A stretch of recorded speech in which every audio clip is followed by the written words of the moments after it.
Hey everyone, it's David here. Welcome to this live edition. So every Monday, I'm going to be jumping on live and I'm going to be answering questions primarily about surplus funds. If there's any other questions that y'all have that I can answer, I'll definitely do it. I'm going to read a couple of questions that I received recently here. And then if you're live, go ahead and ask me any questions that you may have. So let's go ahead and jump right in and let's get to the questions.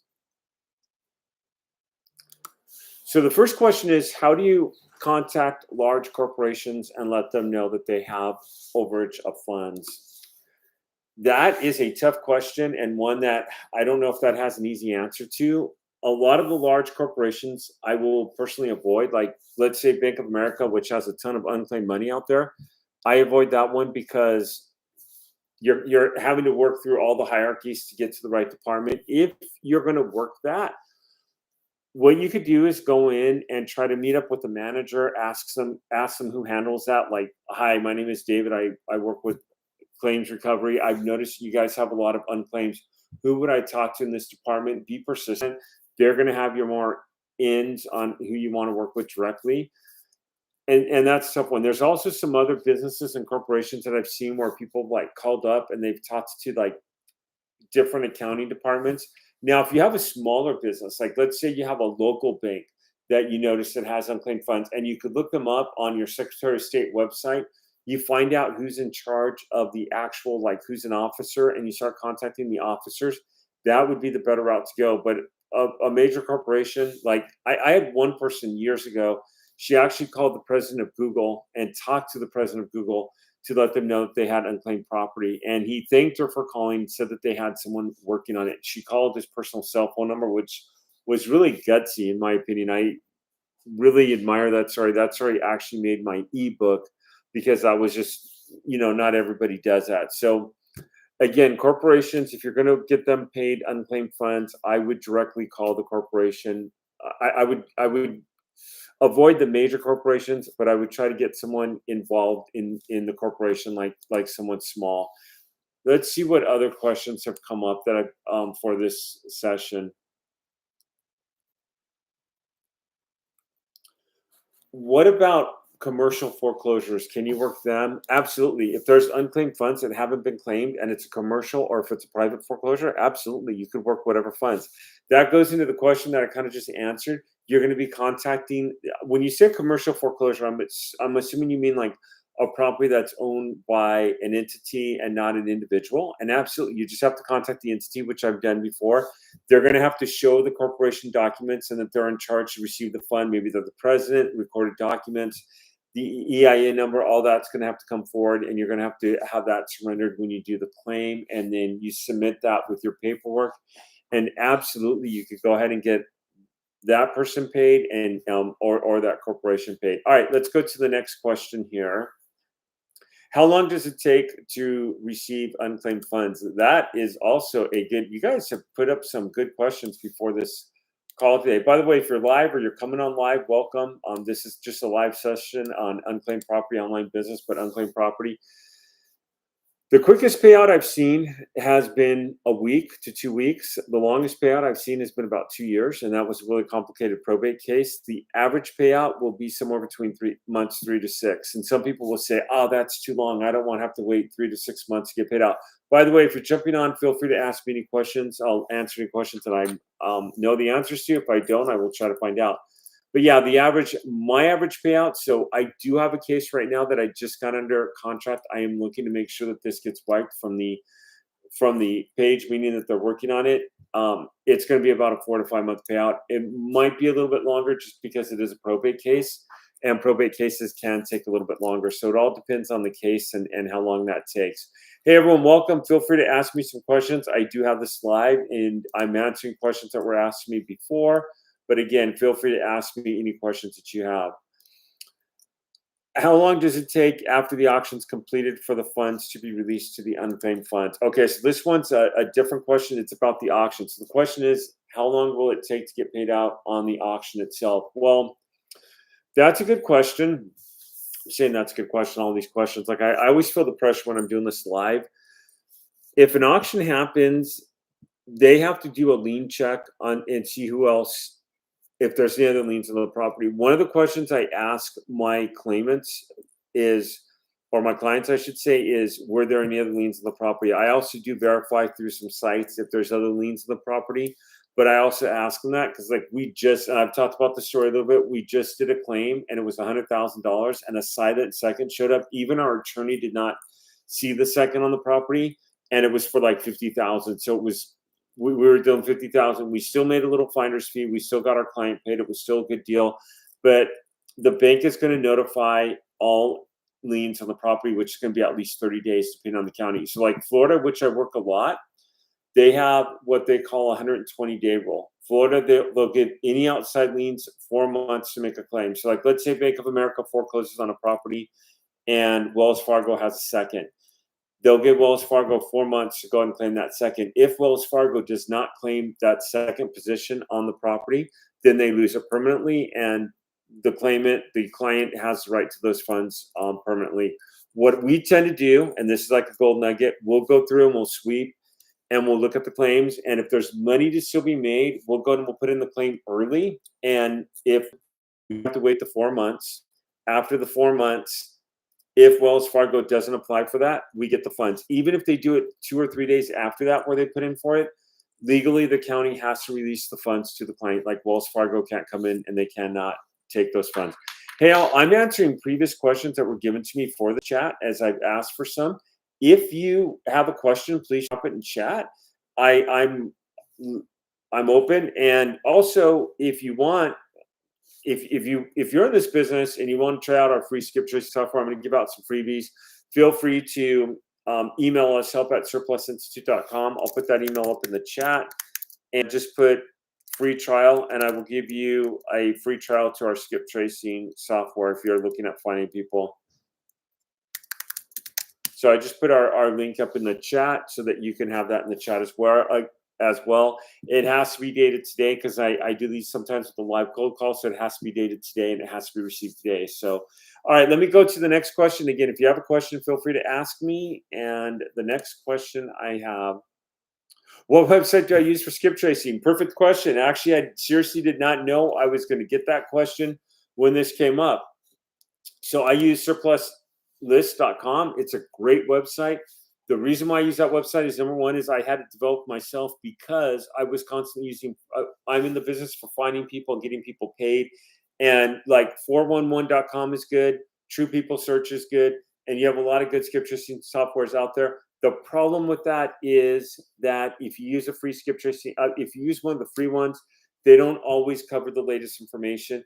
We're in the business of finding people. We want the latest information. So we're equivalent to some of the bigger companies out there. We don't release social security numbers or that kind of thing because that's confidential, but we do release the latest information in regards to phone numbers and emails and what we have there. And the phone numbers typically work there. All right, let's go to the next question here. Let me see. I'm scrolling down here, looking at questions. I've answered that one. What forms can I send to my clients? Do the counties provide these forms? So when you go and what I do is I use an assignment of interest to go and collect mortgage and tax overages. An assignment of interest will assign the funds over to my corporation. However, I don't say that to my client because if I say that, they're not going to want to do business with me. What I say is the first agreement is an assignment of interest. This will allow us to collect the funds on your behalf and get you paid. And they're typically good with that. Once the funds are assigned over to us, the county then has a form. And what the county does is I fill out that form as I'm the owner because the funds have been assigned to me. So I'm now the owner of those funds and I'll take over those funds. So that's the form I use for the county. I also use a limited power of attorney. That way, if the check comes in their name, I can cash it. However, I don't say, oh, if the check comes in your name, I want to be able to cash it. What I do say is we need a limited power of attorney. This will allow us to get documents on your behalf, which it does, because if I need court documents or something, a signature, I have a limited power of attorney. I can pull it. And then I have what's called a contingency agreement, which is probably one of your most important agreements other than the assignment of interest. A contingency agreement will distinguish the funds that go to you and them. I typically do a 30-70 split.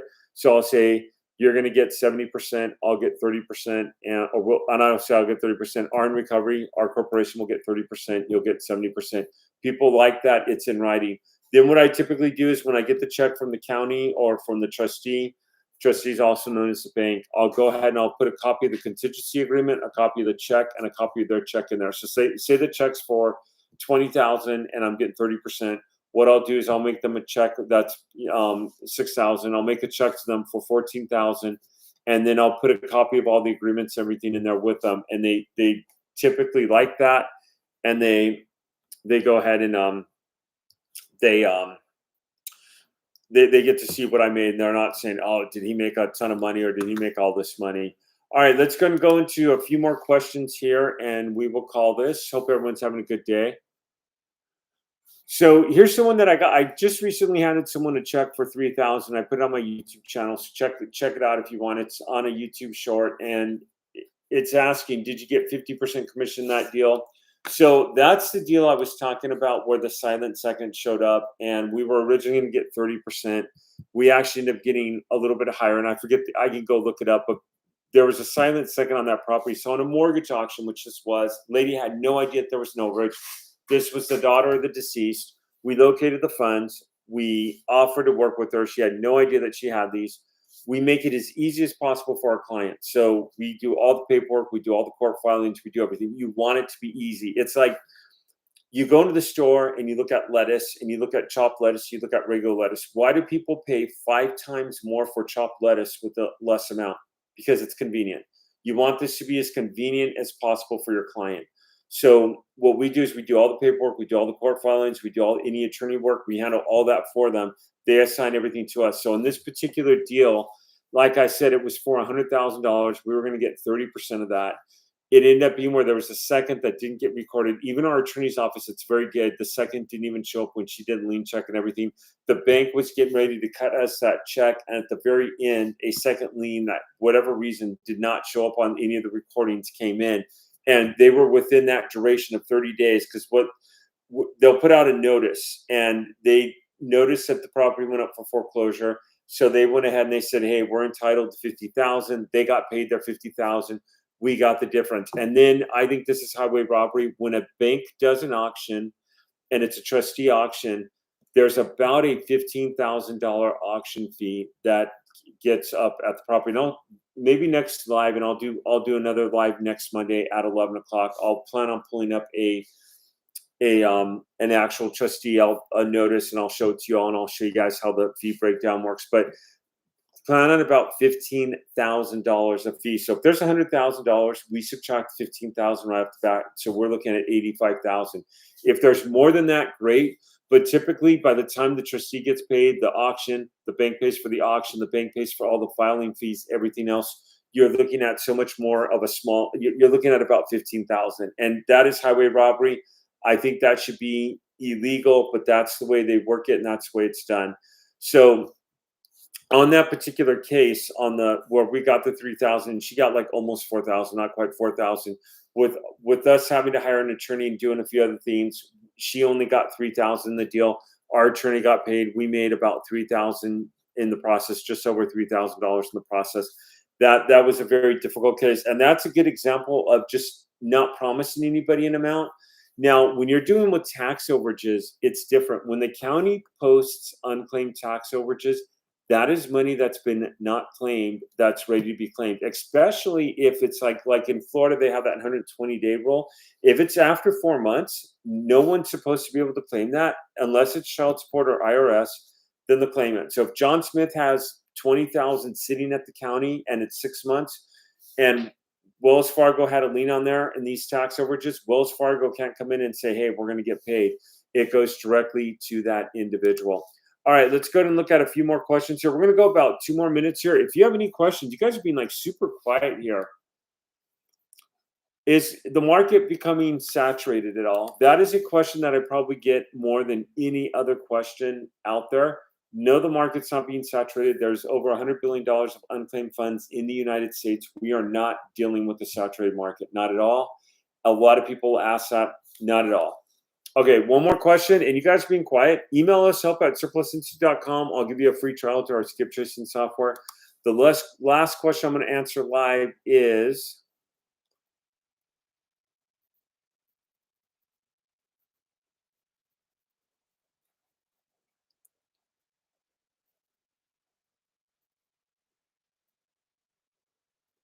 when you find the amount of unclaimed funds, is this money owed to somebody? And my answer there is absolutely. So when you're working unclaimed funds, the money is owed to an individual. So if I go in and I find unclaimed funds and it's $30,000, $40,000, it is owed to somebody, and the state or the local government is holding on to it. In many places, if this doesn't get claimed, it goes back to the county or back to the government, and that's where we step in and we just say, hey, we'll take this over here and we get paid. Hey everyone, any questions from my people on? If not, I'm going to go ahead and jump off here. I appreciate your time, and it's always good being on. I'll be on next Monday at 11. All right, I'm not seeing any questions. Email us, and I'll put this in one more time. Help at Surplus Institute. Just put free trial, and I'll give you a free 2-week trial to our skip tracing software.